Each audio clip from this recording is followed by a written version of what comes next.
Xəyanət serialı 321-ci bölüm analizi. Əziz izləyicilər, videolara bəyəni az gəlir. Zəhmət olmasa videonu bəyənməyi unutmayın. Almazın xərçəng olduğunu öyrənən Pərvanə göz yaşlarını saxlaya bilmədi. İllərdir doğma oğlunu boya başa çatdıran insanı çətin günündə tək qoymaq istəmədi. Almazı fikrindən döndərmək üçün dil töküb danışsa da məqsədinə nail ola bilmədi. Arvad bir dəfə də olsun sözə qulaq asmadı. Ancaq öz bildiyi ilə hərəkət etdi. Lakin xərçəng elə bir xəstəlikdir ki, vaxtında üstünə düşməsən sonu ölümlə qurtarır. Gərək Tural anasının qolundan tutub xəstəxanaya apara ki, müalicə almağa başlasın. Əkbərlə İlyası ölümə tərk edən Turalın əhvalı sazdı. Üstəlik Zaura gördüyü işi elə danışır ki, sanki adam döyməyə gedib.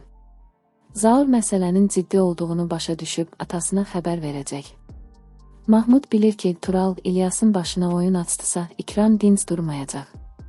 Ona görə də bacısı oğlunun yanında olacaq ki, onu qoruya bilsin.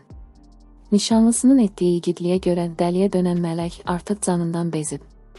Ayrılığı ortalığa atsa belə Turalı fikrindən döndərə bilmədi. Əgər İlyas ölsə, İkram intiqam almaq üçün birinci Tahiri, sonra da Turalı öldürəcəyi üçün mələyin psixologiyası nəyi var pozulub. Adamları vasitəsilə İlyasın xəstəxanaya çatdırıldığını öyrənən İkram dərhal xəstəxanaya gedəcək. Böyük ehtimalla İlyasla Əkbəri yanğın söndürənlər xilas ediblər. Mənə görə tüstüdən boğulma və yanıqlara görə həm İlyasın, həm də Əkbərin vəziyyəti kritik olacaq. İzlədiyiniz üçün təşəkkürlər. Əziz izləyicilər, videoları bəyənməyi, paylaşmağı və kanala abunə olmağı yaddan çıxartmayın. Digər təxmini analiz videolarında görüşənədək.